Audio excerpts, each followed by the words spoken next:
क्या आपको वो दिन याद है जब हम लोग स्कूल से थक के आते थे और घर पर पहुंचते अपने बैग को साइड में फेंक कर बस फ्री फायर खेलना चालू कर देते थे। जैसे हम लोग गेम खोलते थे हमारे सारे दोस्त भी ऑनलाइन होते थे और हम लोग साथ में गेम खेलते थे। जब फैक्ट्रियों पर उतरकर हम लोग उस पर लास्ट जोन बनने का सपना देखा करते थे और क्लॉक टावर पर उतरने से हमें बहुत डर लगता था क्योंकि वहाँ पर सभी प्रो बंदे उतरते थे। सच में यार फ्री फायर के वो दिन भी क्या दिन थे।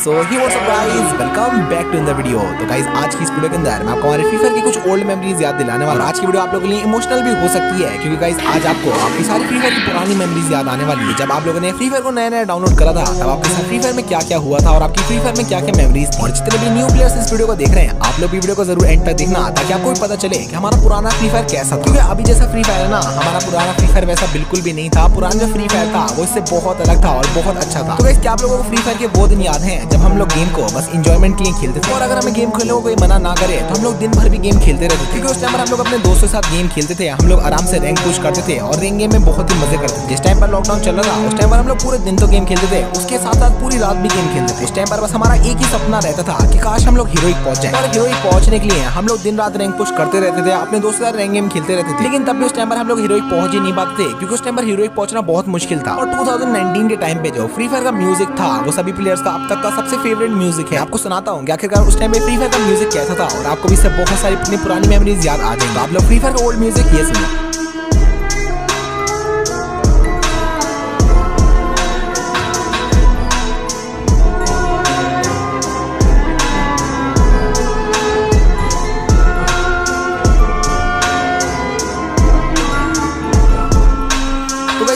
ये वाला म्यूजिक अगर कोई भी पुराना प्लेयर सुनता है ना तो उसको अपने फ्री फायर की सारी पुरानी यादें याद आ जाती हैं कि कैसे वो गेम खेला करता था, उस टाइम पर गेम में कितना मजा आया करता था और हमारा पुराना फ्री फायर कितना अच्छा था। और गाइस क्या आपको फ्री फायर के वो दिन याद है जब हमें फ्री फायर में किसी भी कस्टम और गिल्ड के बारे में नहीं पता था, हमें ये भी नहीं पता था गिल्ड को बनाते कैसे हैं और फ्री फायर में जो कस्टम है वो मिलता कहाँ से। मुझे आज भी याद है मेरे क्लास में एक दोस्त था जिसने सबसे पहली बार मुझे गिल्ड के बारे में बताया था और उसने मुझे ये भी बताया था कि गिल्ड के अंदर से हमें कस्टम मिलते हैं जिसकी मदद से हम लोग अपने दोस्तों से वर्सेस कर सकते हैं और उनके अगेंस्ट में खेल सकते हैं। और गिल्ड के बारे में पता चलने के बाद जितने भी दोस्त होते थे वो या तो अपना खुद का गिल्ड बनाते थे या फिर सेम गिल्ड में रहते थे। और क्या आपको फ्री फायर की वो लॉबी याद है जिस लॉबी में ट्रेन होती थी, हम लोग फुटबॉल बन जाया करते थे या फिर पूरी लॉबी में वो जो जिप लाइन होती है उसके ऊपर कूदते रहते। फ्री फायर के अब तक के हर एक प्लेयर की फेवरेट लॉबी है ये ट्रेन वाली लॉबी जिसके अंदर हमें ट्रेन दिखती थी और ये ट्रेन पूरी लॉबी के चक्कर काटती थी और हम लोग इसके अंदर या तो बैठ जाया करते थे या फिर इसके आगे जाकर इससे टक्कर खाते। जिसके बाद में हमारा जो कैरेक्टर है वो दूर उड़ के जाता था लेकिन ये करने में हमें मजा बहुत आता था। उस टाइम पे हमें फ्री फायर के अंदर बस कुछ ही लोकेशन के बारे में पता होता था जैसे की पीक, फैक्ट्री और क्लॉक टावर, जिनमें से हमारी सबसे ज्यादा फेवरेट जगह होती थी फैक्ट्री और क्लॉक टावर। उस टाइम पे फ्री फायर में ज्यादातर बंदे फैक्ट्री पर उतरा करते थे और वहाँ पर हम लोग फिस्ट फाइट करते थे। और सच में उस टाइम में फैक्ट्री की फिस्ट फाइट में ना मजा अलग ही आता था। और उस टाइम पर हमारा बस एक ही सपना रहता था कि काश फैक्ट्री के ऊपर लास्ट जोन बन जाए और हम लोग उस पर अपनी रैंक पुश कर दें। और ऐसा हमारे साथ बहुत बार होता भी था क्योंकि फैक्ट्री पर उस टाइम पर लास्ट जोन बनता था तो हम लोग फैक्ट्री के ऊपर ही रहते थे और उस टाइम पर हम लोग जोन से एलिमिनेट हो जाया करते थे लेकिन फैक्ट्री के नीचे नहीं उतरते थे क्योंकि उस टाइम पर फैक्ट्री से नीचे कूदने के बाद हमारी बस 10 हेल्थ बचती थी। तो जैसे हम लोग फैक्ट्री से नीचे कूद जाया करते थे तो हम लोग जल्दी से मेडिकेट ढूंढने में लग जाया करते थे कि सामने से कोई एनिमी ना आ जाए क्योंकि उस टाइम पर अगर उसने एक भी गोली चलाई तो वहीं पर खेल खत्म। और उस टाइम पे हम लोग पीक या फिर क्लॉक टावर पे तो बिल्कुल भी नहीं उतरते थे क्योंकि उस टाइम पर हर एक प्रो बंदा क्लॉक टावर या फिर पीक पे उतरता था, हमारी रैंक माइनस नहीं हो जाए इसलिए हम लोग पीक या फिर क्लॉक टावर पर कभी उतरते ही नहीं थे क्योंकि वहाँ पर सारे प्रो बंदे उतरते थे। पहले फ्री फायर में कोई टिप्स एंड ट्रिक्स नहीं थी, फास्ट मूवमेंट नहीं था, वन टैप नहीं था, ड्रैग हेडशॉट नहीं था। तो जैसा हम लोगों का मन करता था हम लोग गेम को बस वैसे ही खेलते थे और उस टाइम तो हम लोग ज्यादा किल करने की कोशिश भी नहीं करते थे, हम लोग बस कैंपिंग करते थे और अपनी रैंक को बढ़ाते थे। और क्या आपको वो दिन याद है जब फ्री फायर में किसी बंदे के पास इमोट्स नहीं होते थे, कोई बंदा अपने ड्रेस का शो ऑफ नहीं करता था, कोई बंदा अपने कलेक्शन का शो ऑफ नहीं करता था। उस टाइम पे फ्री फायर में बस एक ही चीज का शो ऑफ होता था और वो था रैंक। जिस बंदे की रैंक जितनी ज्यादा होती थी हम लोग उस बंदे को उतना ही प्रो मान लिया करते थे और अगर किसी बंदे की रैंक हीरोइक होती थी तब तो भाई हम लोग उस बंदे को फ्री फायर का गॉड मान लिया करते थे। और पहले अगर फ्री फायर में कोई टिप्स एंड ट्रिक्स होती भी थी ना तो वो ऐसी टिप्स एंड ट्रिक्स होती थी कि हमें भागते वक्त जंप करते रहना चाहिए। तो अगर गेम के अंदर हमें कोई बंदा ऐसा दिखता था जो कि भागते भागते जंप कर रहा है तो भाई हम लोग उसे प्रो मान लिया करते थे। और अभी जब मैं उन चीजों के बारे में सोच रहा हूँ तो भाई इतनी हंसी आ रही है कि हम लोग ऐसे नॉर्मल से बंदों को प्रो मान लिया करते थे। और जब हम लोगों ने फ्री फायर को नया खेलना स्टार्ट करा था उस टाइम हमें इमोट्स के बारे में नहीं पता था। तो अगर कोई एनिमी हमें मार के इमोट दिखाता था तो हम लोग सोचते भाई ये बंदा कर क्या रहा है और उस टाइम में हम लोग इमोट्स को एक्शन बोलते थे। तो अगर कोई बंदा हमें इमोट दिखाता था तो हम लोग अपने टीममेट्स को ये बोलते थे देख भाई हमें एक्शन दिखाता है और उसके बदले में हमारे पास तो इमोट होते नहीं थे। तो अगर हम किसी बंदे को मार दिया करते थे या फिर बोया करते थे तो हम लोग बस ऐसी आसमान में गोलियां चलाने लगते थे या फिर आसमान में मुक्के मारने लगते थे या फिर तेज तेज सिट अप करने लगते थे और उस टाइम पे हमारे लिए बस यही इमोट्स थे। लेकिन फिर बाद में जाकर हमें पता चला कि फ्री फायर फायर में इमोट्स नाम की भी कोई चीज होती है और इसके बाद में हमारा मिशन बन गया था कि जितने भी हमारे इमोट स्लॉट्स हैं इसमें हमें सभी इमोट्स को भरना है, मतलब कि 6 के 6 इमोट्स रखने हैं। पहले फ्री फायर के अंदर बहुत कम ही कैरेक्टर्स होते थे, जिसमें से हमारे लिए सबसे ज्यादा जो खास कैरेक्टर्स हैं वो होते थे क्ला, मिगुई, फॉर्ड और एंड्रू। जितने भी पुराने प्लेयर्स हैं उन लोगों को ये चीज पता होगी पहले के टाइम में एंड्रू कितना ज्यादा रेयर माना जाता था और किसी भी एंड्रू वाले बंदे को हम लोग प्रो मान लिया करते। फिर जैसे जैसे टाइम बीता उसके बाद में हम लोग क्ला को प्रो मानने लग गए। इसके बाद में आया मिगुइल और फिर इसके बाद में आया हयातो। पहले हयातो फ्री फायर में इतना ज्यादा रेयर होता था जितना अभी हिप हॉप बंडल भी नहीं है। मुझे आज भी याद है मैंने इतनी मुश्किल से एयर ड्रॉप बाय करके हयातो लिया था, लेकिन जैसे मैंने हयातो लिया था उसके कुछ दिन बाद ही हयातो फ्री में मिल गया था। और क्या आपको वो दिन याद है जब हम लोग फ्री फायर में किसी बंदे का नाम देखकर उसको प्रो मान लिया करते थे। पहले जिस बंदे के नाम के आगे पीछे भी जितने ज्यादा डिजाइन होते थे और ये लहरें होती थी हम लोग उसको उतना प्रो मानते थे। और मुझे तो ऐसा लगता था कि जब हम लोग प्रो बन जाएंगे तब हमारे नाम के आगे भी ऐसी लहरें आ जाएंगी, लेकिन फिर बाद में जाकर पता चला ये चीज तो हम लोग सिंपली बस एक एडिटर से कर सकते हैं। और हमारा जो पुराना फ्री फायर था उसका रैंक सिस्टम भी बहुत अलग था। पहले फ्री फायर में क्लैश स्क्वाड जैसा कोई मोड नहीं था। पहले फ्री फायर में बस एक बीआर रैंक होता था जिसके अंदर मास्टर और ग्रैंड मास्टर जैसी कोई रैंक नहीं होती थी। पहले फ्री फायर के अंदर मैक्सिमम रैंक होती थी हीरोइक, क्योंकि पहले हीरोइक पहुंचना भी बहुत ही ज्यादा मुश्किल था और फ्री फायर में हर एक बंदे का बस सपना रहता था काश वो हीरोइक पहुंच जाए। पहले फ्री फायर में हीरोइक वाले प्लेयर्स की इतनी ज्यादा इज्जत होती थी जितनी अभी ग्रैंड मास्टर या फिर ग्लोबल प्लेयर्स की भी नहीं। पहले अगर हमारे ग्रुप के अंदर कोई भी हीरोइक वाला प्लेयर आ जाता था तो हम लोग उससे कहते थे भाई बस एक गेम खेल लो, उसके साथ स्क्रीनशॉट लेने लगते थे। लेकिन उस टाइम पे हीरोइक वाले प्लेयर्स भी भाई अलग ही एटीट्यूड में रहते थे, वो लोग किसी के साथ खेलते ही नहीं थे। और उस टाइम पे हीरोइक वाले प्लेयर्स फ्री फायर में किसी सेलिब्रिटी की तरह। पहले हमें ये चीज भी नहीं पता थी कौन सी गन के अंदर कौन सी एमो लगती है और मजल, साइलेंसर, फोरग्रिप इन सब का क्या काम होता है। हमें तो बस यही लगता था कि अगर हम कोई भी अटैचमेंट लगाएंगे तो उससे हमारी गन का डैमेज बढ़ जाए। और पहले जब भी हमारी बैक की स्पेस फुल होती थी ना तो हम लोग एमो या फिर मेडिकेट फेंकने की जगह गन को फेंक दिया करते थे और हमें ऐसा लगता था गन को फेंकने से बैक खाली हो जाए। पहले फ्री फायर के अंदर इतने अच्छे मोड आते थे जैसे कि डेथ रेस, ज़ॉम्बी मोड, जिसमें से अब तक का one of the best mode था डेथ अपराइजिंग, जिसके अंदर हमारे सामने ज़ॉम्बी आ जाया करते थे और हमें ज़ॉम्बी को मारना पड़ता था। और छोटे छोटे ज़ॉम्बी को मारने के बाद लास्ट में बड़ा सा ज़ॉम्बी आता था जिसको अगर हम लोग मारते थे तो बोया हो जाया करता था। और क्या आपको वो दिन याद है जब पहले हमें फ्री फायर में long range gun, short range gun इन सब में कोई भी मतलब नहीं होता था। हम तो बस अपने हाथ में 2-2 AK या फिर स्कार और M4A1 लेके घूमते थे और हमें ऐसा लगता था जो गन जितनी लंबी है वो उतनी अच्छी होगी। और पहले हम लोग शॉर्ट गन और MP40 के अंदर भी स्कोप लगाने की कोशिश करते थे और जब उसके अंदर स्कोप नहीं लगता था तो हमें लगता था वो गन ही बेकार। वैसे गन्स की बात यहाँ पर मैं कर भी क्यों रहा हूँ, क्योंकि उस टाइम पर हम लोग गोली तो चलाते नहीं थे। उस टाइम में हमारे लिए फ्री फायर नहीं बल्कि कार रेसिंग गेम था। जब भी हम लोग मैप के अंदर उतरते थे तो बस हम लोग कोई भी व्हीकल ढूंढने में लग जाया करते थे। जैसे हमें कोई भी व्हीकल मिलता था तो उसके अंदर हम लोग पूरे मैप में घूमते रहते थे। और उस टाइम पे हमें सबसे बढ़िया व्हीकल लगता था जीप, क्योंकि हमें लगता था ये जीप तो चारों साइड से कवर है तो इसके अंदर मुझे गोली तो पड़ ही नहीं सकती। तो इसलिए उस टाइम में हम लोग जीप के अंदर ही घूमते रहते थे। और पहले फ्री फायर के अंदर ग्लाइडर भी होता था तो हम लोग पूरे मैप के अंदर ग्लाइडर से घूमते रहते थे। और गेम के अंदर ये जो जिप लाइन है जिसको अभी के टाइम में तो बहुत कम बंदे यूज करते हैं, इसको हम लोग पहले बहुत यूज करते थे, क्योंकि पहले जिप लाइन पे चढ़ने में ना अलग ही मजा आता था। सच में यार फ्री फायर के वो दिन भी क्या दिन थे। बस गाइस यही थे कुछ ओल्ड मेमोरीज जो कि मुझे आप लोगों के साथ शेयर करने थे। अभी आप लोग कमेंट करके बताना कि आज की ये वीडियो आपको कैसी लगी। तो गाइस अगर आप लोगों को वीडियो पसंद आई है तो वीडियो को लाइक जरूर से कर देना। और अगर आप लोग भी फ्री फायर के एक ओल्ड प्लेयर हो तो आज चैनल को सब्सक्राइब करना तो बनता है। तो जितने बंदों ने अभी तक सब्सक्राइब नहीं करा है सारे बंदे आज सब्सक्राइब कर लेना और बेल आइकन को ऑल पे सेट कर लेना। और अगर आपके पास भी फ्री फायर की कोई ओल्ड मेमोरी है तो गाइस आप लोग कमेंट करके बताना, देखते हैं मजा आएगा। बस गाइस इस वीडियो को हम लोग यहीं पर खत्म करते हैं और मैं मिलता हूँ आप लोगों से किसी और वीडियो में। तब तक के लिए बाय बाय।